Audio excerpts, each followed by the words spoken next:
Vous êtes-vous déjà senti piégé par vos propres impulsions, comme si vous étiez spectateur d'une vie que vous sabotez vous-même? Tu n'es pas faible.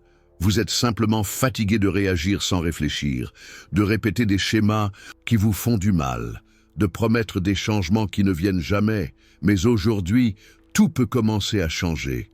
Parce que quand tu apprends à dominer toi, vous ne contrôlez pas seulement vos émotions. Vous reconstruisez votre esprit, retrouvez votre paix et transformez votre vie. Cette vidéo n'est pas seulement une réflexion, c'est un entraînement, un guide pour vous aider à prendre le contrôle de vous-même. Et ne soyez plus jamais esclave de votre désordre intérieur. Avant de commencer, assurez-vous d'être abonné à la chaîne et laissez-moi un commentaire avec cette citation. Je décide de me maîtriser. Partagez-le dans les commentaires. Cela nous aidera à toucher davantage de personnes qui ont besoin d'entendre ce mot. Tout change. Quand vous changez, écoutez ceci attentivement. Nous vivons en croyant que tout ira mieux lorsque notre travail changera, lorsque quelqu'un de nouveau arrivera, lorsque nous aurons plus d'argent, lorsque le monde nous donnera une chance. Mais que se passerait-il si je vous disais que vous attendez dans la mauvaise direction? Rien ne change vraiment jusqu'à ce que tu changes. Ce chaos extérieur qui vous dérange tant, les problèmes, les critiques, les frustrations, n'est rien d'autre que le reflet d'un monde intérieur désordonné. Avez-vous remarqué que vous réagissez avec colère à de petites choses? Répétez-vous les mêmes erreurs, même si vous avez promis de changer? Cherchez-vous des excuses au lieu de prendre des décisions? Ce n'est la faute de personne. C'est simplement un manque de formation interne. Épictète a dit « Ce ne sont pas les choses qui nous font du mal, mais l'interprétation que nous en faisons. Et cette interprétation dépend entièrement de vous. » La première étape vers la maîtrise de soi n'est pas de crier au monde « changer ». C'est se dire « je vais prendre les rênes, je ne veux plus vivre en pilotage automatique, je commence aujourd'hui ». Parce que le jour où tu arrêteras de blâmer les autres, c'est le jour où votre véritable transformation commence. L'ennemi n'est pas à l'extérieur, il est à l'intérieur de vous. Maintenant que vous comprenez que tout commence par vous, vous devez faire face à cette vérité inconfortable. Votre pire ennemi ne vit pas dans le monde, il vit en vous. Ce n'est pas ton patron, il n'est pas ton partenaire, ce n'est pas le gouvernement, ce n'est pas la météo, ce n'est pas la circulation. C'est cette voix silencieuse qui vit dans votre esprit et que chaque jour vous dit « c'est très difficile ». Fais-le plus tard, tu n'es pas assez. Cette voix, si vous ne la remettez pas en question, vous enferme dans une prison sans barreaux, une prison dont vous avez vous-même la clé, mais dont vous avez oublié comment l'utiliser. Marc Aurèle l'a clairement indiqué il y a des siècles. L'âme devient invincible lorsqu'elle cesse de chercher à l'extérieur ce qu'elle ne peut trouver qu'à l'intérieur. Sais-tu ce que ça veut dire? Que personne ne peut te faire plus de mal que toi-même lorsque vous abandonnez votre pouvoir à la colère, à la plainte, à l'excuse ou à la peur. Et le plus triste, c'est que beaucoup de gens passent leur vie à pointer du doigt les autres quand ils n'ont jamais eu le courage de regarder à l'intérieur et de dire « cette bataille est la mienne et je vais la gagner ». Se maîtriser, c'est reconnaître que cette voix intérieure peut parler, oui, mais il n'a pas besoin de commander. Vous décidez si vous obéissez à la peur ou si vous écoutez votre partie la plus forte et continuez, même en tremblant. Parce que la véritable maîtrise ne consiste pas à ne plus ressentir la peur, c'est agir fermement malgré cela. 3. Le chaos extérieur n'affecte que ceux qui sont vides à l'intérieur. Maintenant que vous savez que le véritable ennemi vit en vous, vous devez comprendre quelque chose d'encore plus profond. Le monde extérieur ne fait que vous secouer lorsque vous n'avez pas de stabilité intérieure. Regardez autour de vous, nouvelles négatives, personnes toxiques, injustices, événements inattendus. Tout ce qui est là-bas, et tu ne peux pas le contrôler. Mais pourquoi certains désespèrent-ils? Et d'autres restent-ils fermes? Pourquoi certaines personnes s'effondrent-elles face aux critiques, tandis que d'autres continuent? La différence est dans ce qu'ils ont construit silencieusement dans leur monde intérieur. Un stoïque se prépare chaque jour au chaos. Non pas parce que je suis pessimiste, mais parce que je suis réaliste. Il comprend qu'il ne peut pas éviter la tempête, mais il peut construire en lui-même un refuge si solide que même le vent le plus violent ne peut pas le renverser. Épictète a dit « Nul n'est libre s'il n'est maître de lui-même ». Et le maître de soi n'est pas celui qui crie fort, ni celui qui prétend que rien ne l'affecte. C'est celui qui, au milieu du bruit, sait rester silencieux. Au milieu d'un conflit, vous pouvez rester calme. Au milieu de la déception, vous pouvez toujours agir de manière vertueuse. L'opinion des autres vous dérange-t-elle? Est-ce que ce que les autres font ou disent vous blesse? Il y a donc du travail à faire. Pourquoi? Ce qui vous secoue révèle ce que vous n'avez pas. Encore renforcer, se maîtriser, c'est remplir son intérieur de buts, de convictions, de sens, afin que lorsque le chaos surviendra, car il surviendra, ne te brise pas. Je viens de te trouver plus fort qu'hier. Cela vous intrigue? Alors, abonnez-vous dès maintenant et ne manquez aucune de nos réflexions stoïciennes. 4. Se maîtriser, c'est choisir de réagir au lieu de réagir. Si vous avez déjà compris que le chaos n'affecte que ceux qui sont vides à l'intérieur, alors vous devez apprendre l'une des compétences les plus puissantes de la maîtrise de soi, la différence entre réagir et répondre. Réagir est automatique. C'est crier quand on vous crie dessus. C'est fermer le visage quand quelque chose ne se passe pas comme prévu. C'est laisser une émotion momentanée gâcher une journée entière. C'est agir sans réfléchir et ensuite le regretter. Cela vous est-il arrivé? Bien sûr, cela nous est tous arrivé parce que c'est ainsi que nous avons été programmés par l'habitude, par l'ego, par l'urgence de nous défendre. Mais les stoïciens nous ont appris quelque chose de différent. Tu n'es pas une bête. Tu n'es pas une feuille emportée par le vent. Vous êtes un être rationnel et vous avez le pouvoir de choisir. Répondre, c'est s'arrêter, respirer et demandez-vous, est-ce que ce que je vais dire ou faire correspond à la personne que je veux être? Répondre, c'est transformer une pause en victoire. Répondre, c'est regarder l'autre qui vous offense et choisir de ne pas être offensé. Répondre, c'est agir avec sagesse, pas avec colère. Et non, il ne s'agit pas de se réprimer. Il s'agit de maîtriser votre impulsion pour ne pas être esclave de vos émotions. Sénèque a dit, la plus grande victoire est celle sur soi-même. Savez-vous quel est le premier champ de bataille? Ce moment entre le stimulus et votre réponse, là, à cette seconde. Qui vous êtes est défini. C'est là que l'on découvre si vous vivez en mode automatique ou en mode conscient. Alors, la prochaine fois que quelque chose vous contrarie, ne dites pas « ils m'ont rendu fou ». Depuis, j'ai décidé comment agir et j'ai choisi de répondre et non de réagir. Pourquoi c'est ça la maîtrise de soi? C'est commencer à vivre comme un vrai stoïque. 5. Votre corps suit votre esprit. Maintenant que vous savez que répondre est plus puissant que réagir, il est temps de comprendre un autre principe fondamental, de la maîtrise de soi.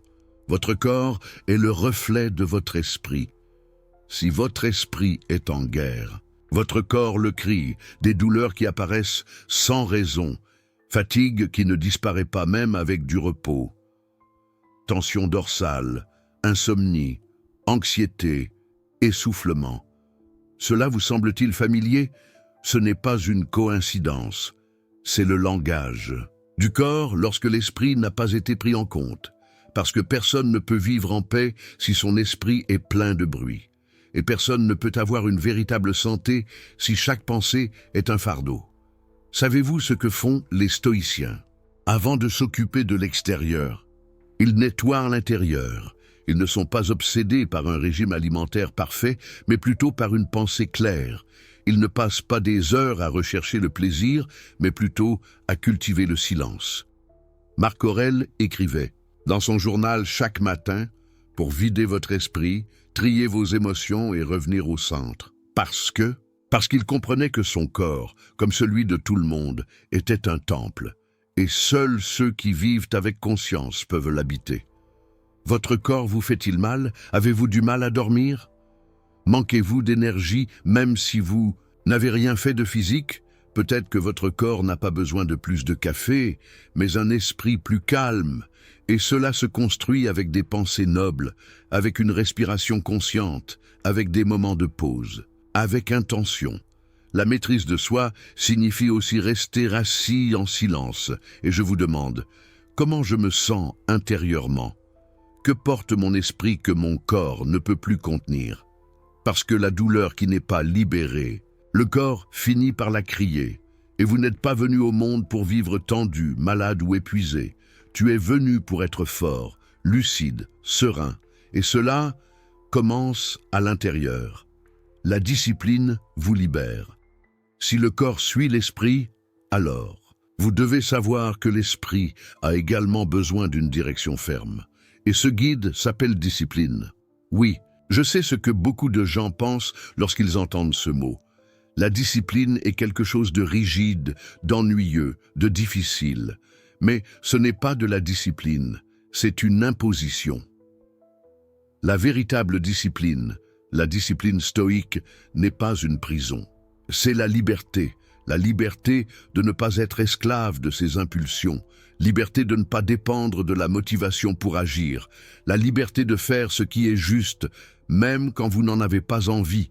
Épictète l'a dit clairement. Aucun homme n'est vraiment libre s'il ne se maîtrise pas lui-même. Les gens pensent que la liberté consiste à faire ce que l'on veut, mais c'est de l'immaturité. Le véritable homme sage comprend que la liberté, c'est avoir le pouvoir de ne pas faire ce que tu sais te détruit, et faire ce qui vous construit, même si cela vous coûte. Pensez à ceci. Combien de fois votre corps a-t-il demandé plus de sommeil, et votre esprit a cédé, même si vous saviez que vous aviez des choses importantes à faire? Combien de fois votre impulsion vous a-t-elle poussé à trop parler, à trop manger, à tergiverser à nouveau? Combien de fois avez-vous su ce que vous deviez faire et ne l'avez toujours pas fait? Ce n'est pas la liberté, c'est la servitude au désir, à la paresse, à l'ego. Mais quand tu décides de te lever tôt, même si ton corps hurle, quand tu choisis le silence, même si tu veux exploser, lorsque vous entraînez votre esprit à agir avec détermination chaque jour, c'est là que commence le vrai pouvoir. Parce que la discipline ne consiste pas à être parfait, il s'agit d'être cohérent. Un peu chaque jour, un pas à la fois, et chaque fois que vous le faites, quelque chose change à l'intérieur. Vous respectez davantage, vous faites moins d'erreurs, et vous ressentez quelque chose qui n'a pas de prix, confiance interne. C'est la liberté que recherche le stoïcien, celui qui ne dépend de personne, seulement de lui-même. Faites ce qui est juste, même si personne ne le voit. Maintenant que vous savez que la discipline est synonyme de liberté, vous devez comprendre quelque chose que très peu de gens pratiquent. La vraie grandeur consiste à faire ce qui est juste, sans avoir besoin de témoins. Quel est l'intérêt d'être discipliné seulement quand quelqu'un vous regarde? Quel est l'intérêt d'être gentil seulement s'il y a une récompense? À quoi bon paraître fort? Si on s'abandonne à la solitude, beaucoup vivent une double vie, le public plein d'efforts et d'applaudissements, et le privé négligé, chaotique et vide. Mais le stoïcien n'agit pas par reconnaissance, agir pour conviction, parce que votre guide n'est pas une approbation extérieure, c'est ta propre conscience. Épictète a dit, n'attendez pas que les autres vous voient faire le bien. Faites-le parce que c'est la bonne chose à faire. Quand vous faites ce qui est bien sans rien attendre en retour, quelque chose change en toi. Votre caractère est renforcé. Votre âme est purifiée. Vous devenez cohérent, entier. Sais-tu ce que ça veut dire? Que ce que vous dites et ce que vous faites soient enfin alignés. Que tu ne vis plus pour impressionner. Vous vivez pour honorer vos principes. Faites ce qu'il faut, même si c'est inconfortable. Faites ce qui est juste, même si personne ne vous applaudit. Faites ce qui est juste, même si personne ne vous remercie. Car c'est là, dans ce choix silencieux, que naît la véritable maîtrise personnelle. Qui es-tu quand personne ne te regarde? Qui êtes-vous dans les petits actes? Comment parler aux autres quand on n'a pas besoin d'être gentil? Comment prendre soin de soi quand personne ne peut vous juger? Cela définit votre pouvoir intérieur. Parce que la maîtrise de soi, c'est aussi avoir le courage de faire le bien dans le cachet, dans le simple, dans le quotidien. Et quand vous faites cela sans vous en rendre compte, vous devenez quelqu'un qui peut se faire confiance. Et cela vaut plus que 1000 applaudissements. Partagez cette vidéo avec quelqu'un qui cherche à maîtriser son chaos intérieur. Faites une différence dans la vie de quelqu'un dès aujourd'hui. 8. La maîtrise de soi, c'est aussi savoir dire non. Si vous avez appris à faire ce qui est juste, même lorsque personne ne le voit, vous êtes prêt pour une autre étape essentielle vers la maîtrise intérieure. Apprends à dire non et non. Ce n'est pas facile, parce que dire non est inconfortable, agaçant et brise les schémas. Mais cela protège également votre paix, votre concentration, votre énergie. Savez-vous combien de fois vous dites « oui » par peur du rejet, ou pour éviter de paraître mauvais, ou pour éviter de décevoir, et chaque « oui » que tu as dit accidentellement, c'était un « non » que tu t'es dit. Dire « non » n'est pas être égoïste. Il s'agit d'être clair sur ce qui est bon pour vous et ce qui ne l'est pas. C'est regarder une invitation qui, vous le savez, vous distrait et dire « Merci, mais aujourd'hui j'ai un engagement plus important envers moi-même ». Il s'agit de voir cette nourriture, cette habitude, cette impulsion et de choisir la discipline. C'est dire non à ce qui est urgent pour dire oui à ce qui est important. Marc Aurèle a écrit « Si quelque chose ne vous élève pas, cela ne vaut pas la peine d'y consacrer du temps. » Et cela inclut les gens, les conversations, les activités, les pensées.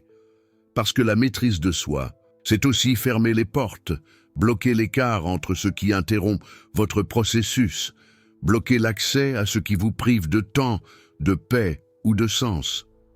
Trouvez-vous difficile de dire non?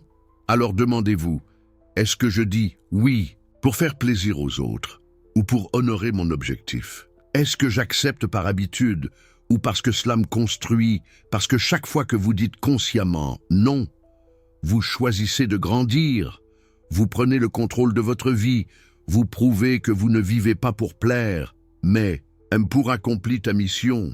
Et ça, même si ça fait mal, c'est de la force. Et cette force, lorsque vous l'exercez, devient votre bouclier quotidien. Ne vous laissez pas distraire, l'urgence vous vole la vie. Si vous avez déjà appris à dire non à ce qui vous éloigne de votre objectif, vous devez maintenant identifier l'ennemi le plus secret de tous, l'urgent. Nous vivons en courant, répondre aux messages, résoudre les problèmes en suspens, éteindre les incendies, tout semble urgent, tout semble important. Et pendant que tu cours après tout, Viessa t'échappe. Est-ce que cela vous est arrivé? Vous ouvrez votre téléphone juste pour vérifier l'heure. Et vous finissez par passer 40 minutes à regarder des choses qui n'ont pas d'importance. Vous commencez la journée avec des plans clairs, mais quelqu'un vous interrompt et vous finissez par régler les choses pour tout le monde. Vous avez l'impression de travailler, d'essayer de ne pas vous arrêter. Mais au final, vous n'avez rien fait qui vous fasse vraiment avancer. Ce n'est pas un manque de temps, c'est un manque de concentration. Marc Aurèle a écrit « Arrête, ne gâche pas ce qui te reste de vie. Ce qui est urgent n'est pas toujours important, et l'important ne crie presque jamais. Attends un peu, votre croissance personnelle ne vous crie pas dessus.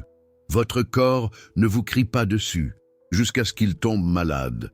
Votre âme ne vous crie pas dessus, jusqu'à ce qu'elle se sente vide.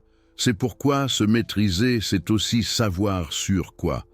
Concentrez votre attention. Vivez-vous de manière active? Ou vivez-vous avec un but? Remplissez-vous votre emploi du temps? Ou construisez-vous votre héritage? Le stoïcisme ne traverse pas tout. Il choisit. Respirez. Donnez la priorité. Il sait que chaque minute investie dans des choses superficielles est une brique de moins dans son projet de vie. Et toi, tu pars pourquoi plus tard? Tu as lu ce livre? Changez cette habitude? Avez-vous cette conversation avec vous-même? Ne laissez pas l'urgent voler l'essentiel. Parce qu'à la fin du chemin, personne ne vous demandera combien d'emails vous avez répondu. Mais si tu vivais ce que tu es venu vivre, 10. Créez des rituels qui vous connectent à vous-même. Après avoir compris comment l'urgence peut vous vider de l'intérieur, il est temps d'appliquer une solution concrète, quotidienne et profondément stoïque. Créez des rituels, pas des habitudes automatiques, mais des actions conscientes qui vous ramènent à vous-même. Parce que si vous ne construisez pas un espace pour l'âme, tu finiras par n'être qu'un corps en mouvement. Les stoïciens ne vivaient pas dans la précipitation. Ils ont commencé la journée avec intention. Ils avaient des routines mentales, spirituelles et physiques, et pas pour impressionner qui que ce soit, mais pour se rappeler qui ils étaient. Épictète a recommandé « Chaque matin, rappelez-vous que vous pouvez être confronté à l'égoïsme, à la trahison ou à la cruauté, mais n'oubliez pas non plus que c'est vous qui décidez comment agir en conséquence. C'est pourquoi chaque jour, vous devez avoir un moment, même s'il est court, pour tour au centre. Pas de téléphone portable, sans bruit, pas de devoir, juste toi, avec toi-même. Et que pouvez-vous faire à ce moment-là? Lisez quelques lignes de sagesse, Marc Aurèle, Sénèque, la Bible. Respirez profondément pendant 3 minutes et sentez votre corps. Écrivez dans un carnet ce que vous voulez éviter aujourd'hui et ce que vous voulez cultiver. Rappelez-vous pourquoi vous faites ce que vous faites. Soyez reconnaissant, même si c'est juste d'être en vie. Ce petit rituel quotidien n'est pas une perte de temps et récupération du sens, parce que si vous ne commencez pas la journée avec vous-même, le monde le commencera pour vous. Et il vous entraînera dans sa vitesse, son anxiété, son bruit. Se maîtriser, c'est aussi protéger cet espace sacré, ce moment où vous vous reconnectez, vous vous purifiez, vous vous concentrez. Un rituel n'est pas simplement une autre tâche. C'est une pause qui vous rappelle que vous n'êtes pas ici pour survivre. Vous êtes ici pour vivre avec un but. Et ce but, vous ne pouvez l'entendre qu'en silence. L'échec fait également partie de la maîtrise. Après avoir établi vos rituels, commencez à vous concentrer, dit non, vécu avec intention. Inévitablement, tu vas tomber, tu vas échouer. Vous allez briser la routine. Vous allez perdre le contrôle à un moment donné, et c'est bien ainsi. Pourquoi la maîtrise de soi ne signifie pas être parfait? C'est s'élever de plus en plus fort. Beaucoup abandonnent leur démarche à cause d'une chute. Ils pensent que parce qu'ils ont échoué un jour, tout est ruiné. Mais c'est de l'orgueil déguisé en perfectionnisme. Épictète a dit « Ne vous inquiétez pas si vous trébuchez. Inquiétez-vous si vous décidez de ne pas réessayer. L'erreur ne vous définit pas. Ce qui vous définit, c'est ce que vous faites ensuite. Tu te blâmes toi-même? Tu abandonnes? Est-ce que tu te sabotes toi-même? Ou alors, apprenez-vous, respirez-vous et revenez-vous sur le chemin avec plus d'humilité? L'échec fait partie du processus parce que vous changez d'anciennes structures internes et ça fait mal, ça casse, ça se salit, mais chaque chute bien affrontée, c'est une leçon de plus qui vous rapproche de la vertu. Marc Aurèle a écrit « Quand tu tombes, fais-le avec dignité, et quand tu te relèves, fais-le avec détermination. » Avez-vous dévié de votre rituel? As-tu mangé ce que tu ne voulais pas? Vous êtes-vous laissé emporter par la colère, la peur, la paresse? Ne vous punissez pas. Souviens-toi, le domaine n'est pas visible lorsque tout va bien. Cela se révèle lorsque vous faites une erreur. Et décider de revenir tomber est humain, persévérer est divin. Je reviens vers vous après l'erreur. C'est la forme la plus profonde de maîtrise de soi. Alors la prochaine fois que vous trébuchez, dites « ça ne me brise pas, ça m'entraîne ». Parce que la maîtrise de soi ne consiste pas à éviter l'échec. Et transformer chaque chute en un pas, sonnez la cloche pour recevoir une dose hebdomadaire de sagesse qui transforme les esprits et les destins. Et 12. Les émotions ne sont pas des ennemis, mais elles ne sont pas des patrons. Si vous avez déjà compris qu'échouer ne vous rend pas faible, vous devez maintenant comprendre quelque chose d'encore plus important. Ressentir ne vous rend pas moins stoïque, mais laissez les émotions vous gouverner. Oui, il existe un mythe très dangereux à propos du stoïcisme. Qu'être stoïque, c'est ne rien ressentir. Froideur. dureté. Clôture émotionnelle, c'est faux. Marc Aurèle pleurait, Sénèque fut ému, Épictète parlait de compassion. Les stoïques ne réprimaient pas leurs émotions, ils les observaient sans se laisser dominer par eux. Et cela est l'une des plus grandes compétences de maîtrise de soi. Parce que les émotions sont comme des vagues, elles arrivent avec force, parfois soudainement. Mais tu n'es pas la vague. Vous êtes le rocher qui décide de lâcher prise. Ou de rester ferme. La tristesse peut vous toucher, la colère peut vous rendre visite, la peur peut vous murmurer à l'oreille. Mais c'est vous qui décidez si vous construisez votre journée autour de cela ou si vous prenez de la distance. Respirez et dites « c'est ce que je ressens, mais ce n'est pas ce qui me gouvernera ». Êtes-vous frustré? Parfait, reconnaissez-le, mais ne prenez pas de décisions importantes à partir de là. Es-tu blessé? Permettez-vous de ressentir, mais ne construisez pas une vie basée sur le ressentiment. Les émotions sont des messagères, pas des enseignantes. Ils vous informent, mais ils ne commandent pas, ils révèlent quelque chose en vous. Mais ils n'ont pas le droit de décider à votre place. Et si vous l'avez déjà fait, si vous avez déjà crié, souffert ou cédé sur un coup de tête, ne te punis pas, il suffit d'apprendre. Et à partir de maintenant, décidez soit toi qui y conduit, parce que la maîtrise de soi ne consiste pas à réprimer ce que l'on ressent et gouverner avec sagesse ce qui est ressenti. Et là commence le calme qui ne dépend pas de la météo. C'est là que réside la force silencieuse du vrai stoïque. 13. Faites ce qui est difficile aujourd'hui, et votre vie sera plus facile demain. Après avoir appris à gérer vos émotions, il est temps d'appliquer cela au terrain le plus inconfortable, mais le plus transformateur. Faites la chose difficile, aujourd'hui, pas demain, pas plus tard, aujourd'hui, parce que ce qui vous semble difficile aujourd'hui, se lever tôt, mieux manger, économiser, dire la vérité, demander pardon, changer. Une habitude, fermer une porte. Demain vous semblera une bénédiction, si vous l'affrontez, ou un fardeau, si vous le remettez à plus tard.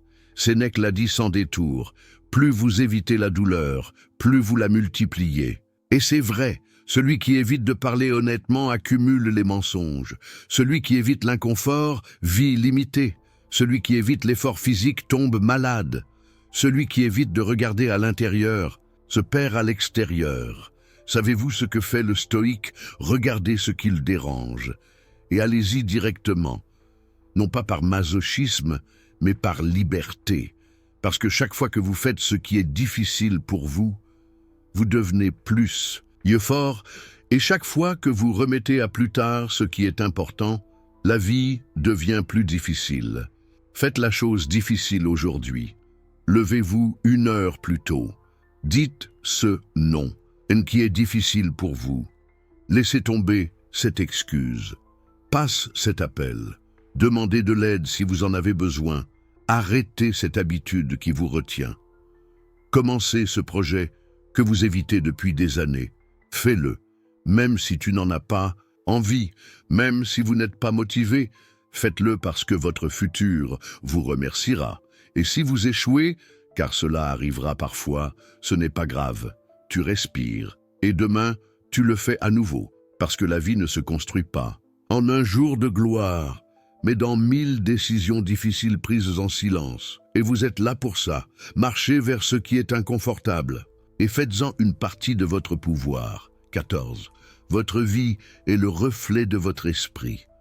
Après avoir décidé de faire la chose difficile aujourd'hui, il y a quelque chose que vous devez comprendre avec une clarté absolue. Vous ne pouvez pas transformer votre vie sans transformer votre esprit. Tout ce que vous voyez à l'extérieur, vos habitudes, vos relations, votre travail, vos paroles, votre santé, vos finances, votre paix, c'est juste un miroir de ce que vous portez à l'intérieur. Un esprit, une chaotique, crée une journée chaotique. Un esprit qui se plaint construit une vie pleine d'excuses. Un esprit formé à la gratitude, à l'ordre et à l'intention me projette cela dans chaque recoin de sa réalité. Marc Aurèle l'a écrit avec la lucidité d'un empereur et l'humilité d'un apprenti. La vie d'un homme est ce que ses pensées en font.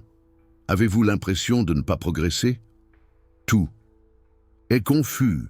Vous éteignez toujours les incendies, alors ne commencez pas par changer votre emploi du temps. Commencez par vérifier votre esprit. À quoi penses-tu quand tu te réveilles? Quel genre de mots vous dites-vous chaque jour? Quelles histoires répétez-vous en vous-même? Nourrissez-vous vos pensées? Ou survivez-vous simplement grâce à elles? Parce que chaque pensée est comme une graine, et tu es le jardin. Semez-vous la clarté, la force, la concentration, ou laissez-vous pousser les mauvaises herbes de la peur, des plaintes et du bruit? Se maîtriser, c'est observer ce qui se passe à l'intérieur et de choisir. Choisir ce qui vous vient à l'esprit, ce qui reste, ce que tu nourris. Qu'est-ce que tu expulses? On ne peut pas avoir une vie sereine avec un esprit désordonné. Vous ne pouvez pas avoir de relations saines si votre dialogue intérieur est plein de jugements. Vous ne pouvez pas atteindre votre objectif. Et si vous êtes piégé dans des pensées qui vous sabotent, alors aujourd'hui, regardez à l'intérieur de vous-même, soyez silencieux et demandez-vous honnêtement, dans quel état est le temple où vit mon âme? Parce que c'est là que tout commence. Pourquoi votre esprit est le gouvernail et votre vie est le navire? 15. La maîtrise de soi n'est pas un objectif, c'est une pratique quotidienne. Après tout ce que vous avez entendu, pour affronter vos émotions, vos excuses, vos habitudes, vos pensées, il reste quelque chose que vous ne pouvez pas oublier. Ce n'est pas un objectif, c'est un chemin, un entraînement quotidien. La maîtrise de soi n'est pas un événement soudain. Ce n'est pas quelque chose que l'on réalise simplement un lundi et c'est tout. C'est une décision renouvelée chaque jour. À quoi tu penses? Dans ce que vous choisissez, dans ce que tu laisses passer, dans ce que tu répètes, dans ce que vous corrigez. Sénèque l'a dit avec une clarté stoïque. Tout aussi important que de vaincre une habitude est de ne pas l'abandonner. Il y aura des jours où vous échouerez, des jours où l'on recule, des jours où vous oubliez tout ce que vous écoutez en ce moment. Et c'est exactement pourquoi tu as besoin d'un rituel. Vous devez vous rappeler qui vous êtes. Vous devez rééduquer votre esprit, votre corps, votre âme.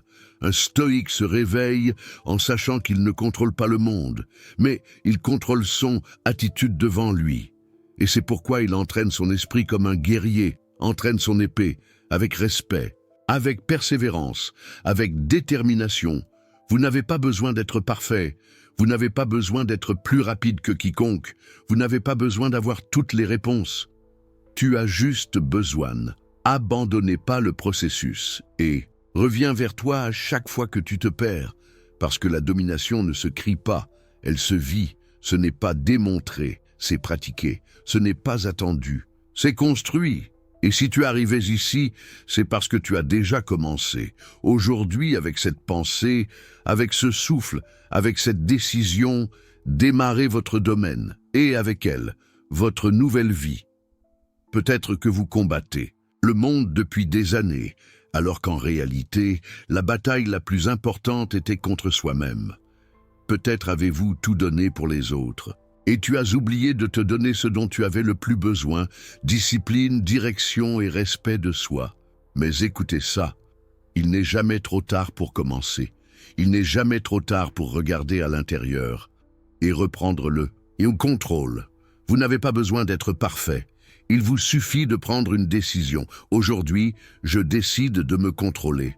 Aujourd'hui, je choisis de me transformer. Aujourd'hui, ma vraie liberté commence. Et si cela touchait quelque chose en vous, alors tu es déjà en train de changer. Si cela vous a inspiré, abonnez-vous et partagez cette vidéo. Et avant de partir, commentez à nouveau. Je décide de me maîtriser. Cela permettra à ce message d'atteindre une plus grande portée. Merci de faire partie de cette communauté.